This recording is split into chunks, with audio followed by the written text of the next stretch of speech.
Owning a house is all about the long game. We hope to see large returns on the remodeling and roofing work once we sell, but for now we have to be willing to put a decent amount of cash down for deductibles, emergencies, and our new monthly loan payment.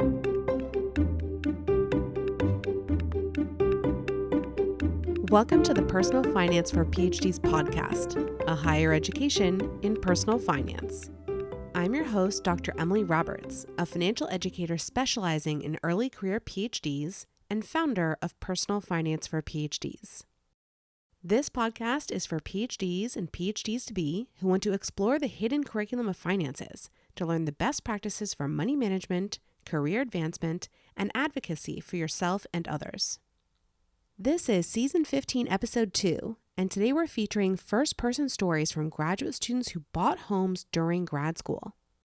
I simply asked the volunteers to share their stories of home ownership, whatever they may be. You'll hear from 4 volunteers throughout this episode, both on how they purchased their homes, but also what's happened since then, the benefits and the challenges. Perhaps you'll be inspired to pursue home ownership yourself sooner rather than later. The final person included in this episode is a mortgage originator specializing in early career PhDs, who summarizes why graduate students and anyone paid by fellowship often have a difficult time securing a mortgage and his system for framing them as qualified borrowers. By the way, there is still time to volunteer for one of the compilation episodes coming up later in the summer, specifically the episode on unions and unionization movements. If you have a story to share on that topic from the last few years, please email me at emily@pfforphds.com. This next announcement is specifically for those of you who are applying to PhD programs in the U.S. in the upcoming academic year. If you're not in that group, please share this information with someone who is. On Friday, July 14th, 2023, at 10 a.m. Pacific Time, I'm delivering a free webinar titled, Don't Accept Admission to a PhD Program Without a Sufficient Stipend. Yes, this is something you need to understand and commit to even before you start applying to PhD programs. The 3 phases of this webinar are to go over why you need to be sufficiently financially supported in your PhD program and what that means to you, how you can ensure that you will be, and what actions you need to take in the fall during application season, in the spring during admission season, and in the summer before you matriculate to make this come about. This webinar includes what I wish I had known as a prospective graduate student and the hidden financial curriculum of academia that it's taken me over a decade to uncover. It's so vitally important for prospective graduate students to have this information early, which is why I'm giving it away for free. Please help me spread the word. Anyone interested can register for the webinar at pfforphds.com/sufficient stipend.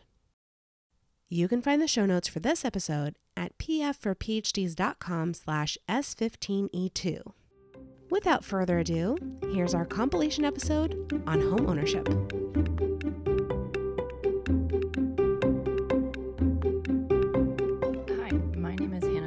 I am a final year PhD student at Texas A&M University, which is located in College Station, Texas.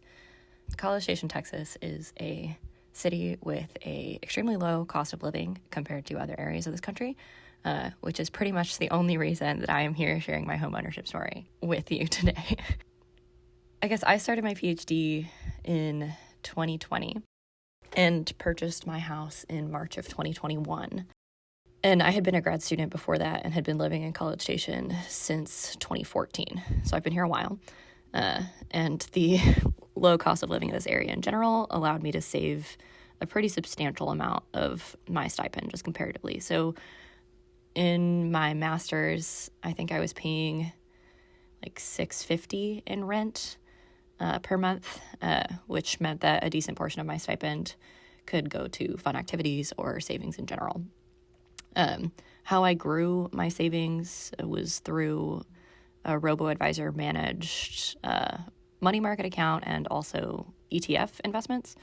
And that was really helpful in kind of just turning what I had saved into enough to be able to afford a down payment.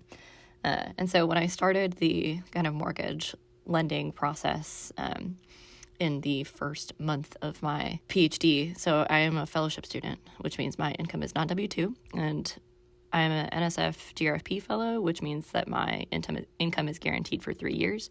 So when I started my mortgage process, that was important to my lender.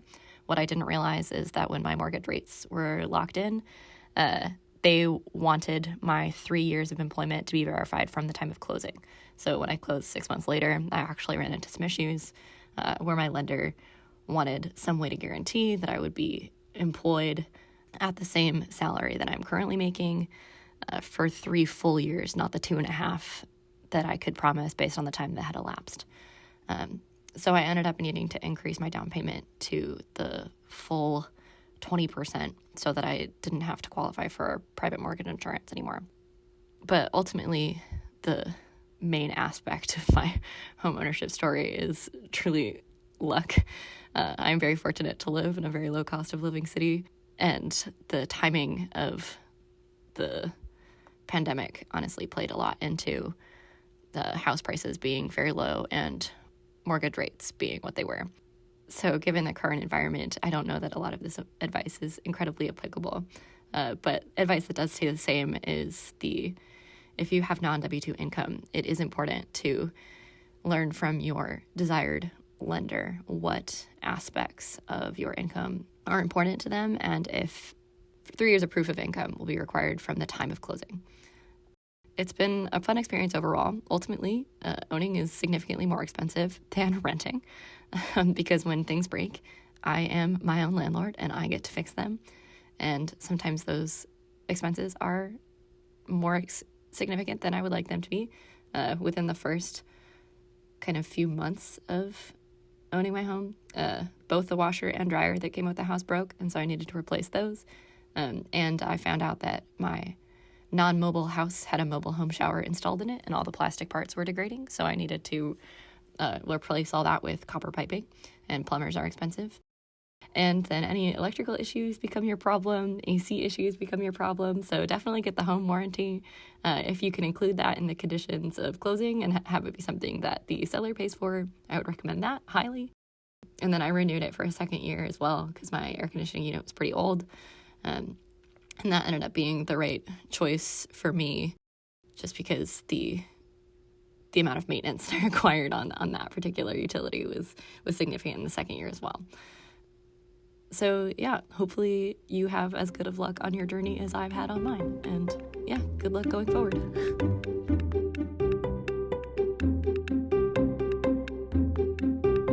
This submission is from H, a PhD student who lives on the East Coast. Quote, I had a vague plan to buy my place in my second or third year of my program, but it ended up happening in a surprising and rushed way when a house came up right in my neighborhood. I had something like a month to close, which I did in August 2020 at the beginning of the second year of my program. My income has increased since I got the house, so the monthly payment, including mortgage, insurance, and property tax, is now a little less than a third of my post-tax income. Initially, it was closer to 40%. Having roommates in various configurations has offset between 25% and 65% of my payment at any one time, but there have also been months between roommates where I've been covering the whole amount. I've had kind of a revolving door of housemates, which has been a lovely part of having my house. So far, it's been friends or friends of friends, almost all grad students. Because my roommates and I have so far always been gone for the summer, I rent it out for more like 85% of the mortgage to people doing summer internships here. It offsets the fact that my July and August stipend payment is lower than my 10-month academic year stipend payment. I charge less than market rent because I'm not a professional landlord and I don't have a property manager. The house is old and not in perfect shape. When I've had water in the basement, a broken water heater, or a broken window, people have been understanding and patient since I'm not charging a lot. I'm also able to undercharge because I have a financial safety net. My parents lent me almost all of the deposit, and I won't start paying them back until I finish my program. Their justification was that they had paid the same amount for my siblings' law school. We will pay them back interest-free. I would have been able to get a place on my own, but it would have been smaller and I would have bought later. The fact that I have a financial safety net has made being a homeowner less stressful. I haven't had to ask my parents for money for repairs so far, but I can sleep at night knowing I'd be able to borrow money from them if I urgently needed a new roof or something. I love having an old house, but because of the upkeep, I think it would be too stressful to own one without that kind of cushion. It was very much a pandemic home purchase. I remember reading all these articles in 2020 and 2021 about people who are desperate for more space when working from home and how they had overpaid for falling apart houses. I was like, oh my God, is that me? Now with the interest rates up, the news is all about people who lucked out with 2% interest rates like me, and now their incentive is just to never sell. Sometimes I think about how my mortgage on the house is twice what I was paying for a one-bedroom apartment, and how I've spent money on repairs and my bills are much higher than in the apartment, and I wonder what would have happened if I had plugged the difference into an index fund instead. But if the house has increased in value as much as Zillow says, the house wins out as an investment. Obviously, you have to take Zillow with a grain of salt. I think only time will tell whether this was a good financial decision or not. Regardless of whether it turns out to have been a good investment, I have so many great memories of this house. I love having space to host and being able to provide a gathering place, especially in the pandemic when I hosted people from out of town who needed a break from being isolated alone in their apartments. I've loved becoming closer to my housemates. I've had friends stay in the house when their family were visiting from abroad and needed a place to stay. I feel happy that the house has helped people out with somewhere to stay when other solutions were expensive and logistically difficult. I've loved being able to host my family, especially at the holidays. A lot of this would just not be possible if I were renting. I know that buying a house is normally seen as tying you down, but for me, I think it's given me the freedom to be mobile. Having the house has allowed me to be pretty flexible during the latter part of my program, which requires research abroad. I offset the monthly payment by renting it out, so I don't feel like I'm obligated to stay there just because I'm paying for it.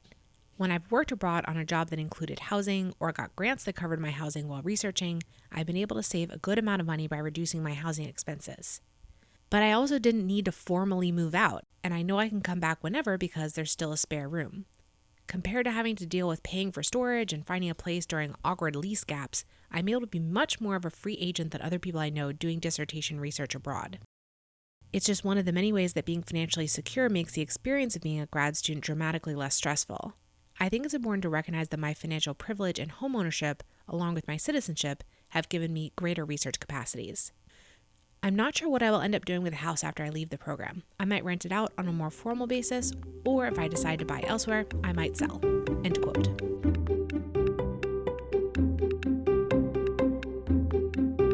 This next submission is from Courtney Berenger, who was previously interviewed on this podcast in Season 10, Episode 18. My name is Courtney, and I am a third-year PhD student in civil engineering at Oregon State University in Corvallis, Oregon.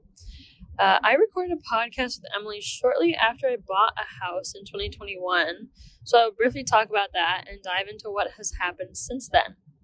I bought a house with my friend in July 2021 in Corvallis, Oregon for about $250,000.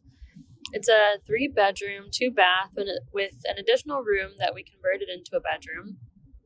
My co-borrower and I live in the house along with our 2 tenants. Our mortgage is about $1,500 a month, and our rental income is $1,300 a month.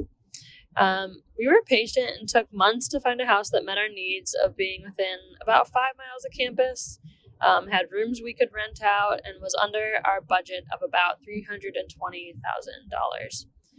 Our loan process was made a little complicated by having co-borrowers who are not related or married, and because we were both grad students with changing sources of income throughout the year. We worked with our loan officer through these hurdles, and everything actually turned out great. It has now been 2 years as homeowners and with tenants. It has been great to have a passive side income through renters. We have enjoyed the freedom that homeownership has provided, but homeownership is always unpredictable. We had a water heater leak in January this year, which caused my co-owner, one of our tenants, and I to live in a hotel for 2 months while demo and construction occurred in my room and our shared bathroom. Insurance covered so much, but this took a lot of time out of our studies and lives to move, make remodeling decisions, and coordinate with contractors. And we just got a roof replaced, which added a $13,000 loan to our joint finances. Owning a house is all about the long game. We hope to see large returns on the remodeling and roofing work once we sell, But for now, we have to be willing to put a decent amount of cash down for deductibles, emergencies, and our new monthly loan payment. I hope my story gives you a sense of the joys and realities of being a homeowner. Emily here for a brief interlude. Would you like to learn directly from me on a personal finance topic such as taxes, goal setting, investing, frugality, increasing income, or student loans, each tailored specifically for graduate students and postdocs? I offer seminars and workshops on these topics and more in a variety of formats, and I'm now booking for the 2023-2024 academic year. If you'd like to bring my content to your institution, would you please recommend me as a speaker or facilitator to your university, graduate school, graduate student association, or postdoc office? My seminars are usually slated as professional development or personal wellness. Ask the potential host to go to pfforphds.com/speaking or simply email me at emily@pfforphds.com to start the process. I really appreciate these recommendations, which are the best way for me to start a conversation with a potential host. The paid work I do with universities and institutions enables me to keep producing this podcast and all my other free resources. Thank you in advance if you decide to issue a recommendation. Now back to our interview. This submission is from an anonymous contributor. When they mention Sam in the course of this contribution, they're referring to Sam Hogan, a mortgage originator specializing in early career PhDs, and we're actually going to hear from Sam next. Quote, I purchased a home during the spring semester of my first year as a PhD in Atlanta, Georgia. I closed in April 2023. I have been debating homeownership since 2020. I would be entering graduate school in my early 30s, so I wanted to try and build wealth so that I wouldn't be too far behind in retirement savings or net worth when I finished in my late 30s. My parents were not convinced that buying was the right move, so when I moved back home to Atlanta to start school, I ended up renting a beautiful old studio. But in January of spring semester, when I was informed that rent would be going up $200, I realized that I was ready to buy and that I needed it to happen fast. I tried several different mortgage lenders, but most were rather confused by the stipend structure. I would get pre-approved based upon my credit score and lack of debt, but then would always receive several follow-up emails asking for documents from my university, asking for verification and explanations. I turned to Sam fairly early on, just asked some questions, and then ended up going back to work with him after the other lenders didn't work out. I received my pre-approval from Movement Mortgage with no follow-up questions and began house hunting in late January. Maybe 8 or 9 bids later, I finally landed on a home, not a condo, which had been my original goal, but HOAs kept blowing my budget, in late March with a close date in early April. For a moment, there was a bout of panic because the house has an unfinished primary suite and we, Sam, my realtor, and myself, didn't know if it would pass appraisal. The suite, huge bedroom, bathroom, closet, was essentially a bonus room or a garage. The outside structure was finished, but there was nothing else. No drywall, no electric, nothing. Ultimately, the house passed appraisal, the seller contributed to closing, and Sam even managed to get me a few $100s back at closing. Looking back, this story sounds really straightforward, but it was super stressful. I also switched realtors during this process, and I wish that I had done so earlier.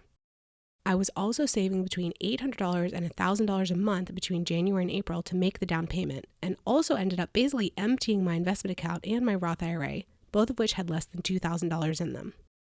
I put 3% down on a home that was less than $200,000, a total steal in Atlanta. All in all, I'm glad that none of the other bids worked out. This home is spacious, has a lovely yard, is in a great location, and the unfinished primary suite will multiply the value of the home. Of course, the house will need a lot of work, but I have a roommate and we're both excited to get our hands dirty. My biggest piece of advice is to remember that the people who help you purchase your home need to advocate for you. Sam is a phenomenal advocate and helped me get into my first home and stopped at nothing to make the sale work. The realtor who I ended up working with was also an amazing communicator, and I wish I had been working with him the entire time. Of course, save money and do your research, but remember that the people on your team matter. End quote.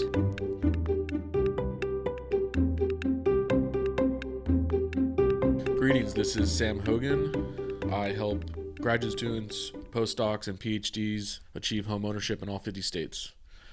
We've closed hundreds of loans for PhD students and postdocs. They have a unique income set and require unique mortgage approval process. Having done this for over 4 years now, we are the nation's only lender that focuses on your success while you're getting your degrees in higher education. My team is a long-standing advertiser and sponsor of PF for PhDs, and I am delighted to also be Emily's little brother. So Emily reached out to me in spring 2019, having seen a pattern of difficulties for PhD students closing on home loans. The issue with PhD income is that the loan officer in the pre-approval stage will either pre-approve them and not do enough work themselves or deny them out the gate. Now, when an underwriter sees the PhD income after the loan officer pre-approved them, it might not have enough information about the stability and continuance and history, and you also can be issued a denial because the underwriter doesn't have to give you a final approval based on those offer letters. After a few months of investigating, we developed a system to properly document the income, the continuance, and the stability, regardless of how soon or how late you are in your PhD stipend continuance. Where I come in is demonstrating that the borrower, who is a PhD student, has always been a full-time student, has always maintained a good GPA, has a track record of staying in the same field of science or research. We do have to over-document a file sometimes to demonstrate continuance, but even if we have less than 3 years, we are able to help the underwriters understand the quality of individual behind this stipend income, which has helped us become successful in closing loans in this space. I will rescue PhD deals every single month. This happens often with new construction builders, and their lender is completely unfamiliar, or some other companies like Loan Depot, for example, will just outright never accept stipend income. So those clients will read my reviews or find Emily's blog where we give a little bit more of in-depth information on how it works. I'll connect with them and they will become homeowners and protect their deposit, have a more stress-free approval working with us versus a lender or loan officer that's not familiar. When we originally started helping PhD students and postdocs become homeowners, we were more comfortable with having 3 years of continuance. So at the early years, or maybe before your first semester of becoming a PhD student, that was our bread and butter, easy approvals with confirming that income. As we've done more PhDs and expanded to more states, we've actually seen some success helping PhDs who are in their later stipend years 4, 5, sometimes 6. So really, we just need to make sure that we can show history and continuance. Even if your stipend might be ending in a few months, we can still help you. We just like to show the career field that you're going into and some other details about your career path and your future successes. A lot of home buyers in this market are not excited about taking higher than a 5% rate. And I wanted to just encourage people that it is much more difficult to find the home than to get a mortgage on it. So we say in our industry, marry the house, date the rate. Once you've found your home and rates improve, you'll be able to refinance and lower your payments and lower your total interest paid. What you don't want to do is wait for rates to get a little bit lower and then the market is flooded with buyers and you have more competition searching for that same home. Having originated loans for 7 years, working with the PhD community just makes my life such a breeze. Everyone is very responsive, calm, cool, and collective. They understand what I'm talking about, and they're willing to listen to me explain a little bit extra about the home buying process so they can have a better understanding of it. Unfortunately, there's not a lot of standard education on how to buy a home or how to get a mortgage, but that's okay because you have people like myself who are willing to take the time to help you understand and find success in this space. But working with the PhD community has been so wonderful over the last 4 years.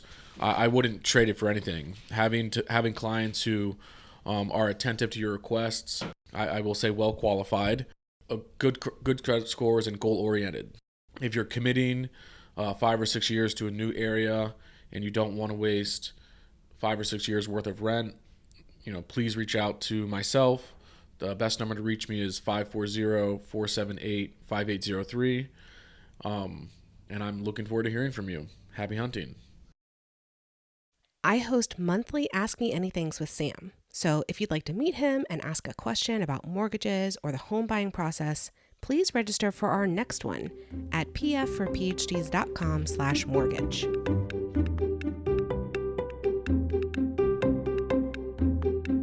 Listeners, thank you for joining me for this episode. I have a gift for you. You know that final question I ask of all my guests regarding their best financial advice? I have collected short summaries of all the answers ever given on the podcast into a document that is updated with each new episode release. You can gain access to it by registering for my mailing list at pfforphds.com/advice. Would you like to access transcripts or videos of each episode? I link the show notes for each episode from pfforphds.com/podcast. See you in the next episode, and remember, you don't have to have a PhD to succeed with personal finance, but it helps.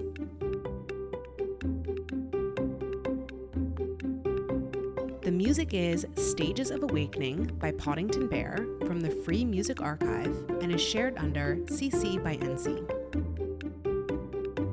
Podcast editing by Dr. Lourdes Bobbio and show notes creation by Dr. Jill Hoffman.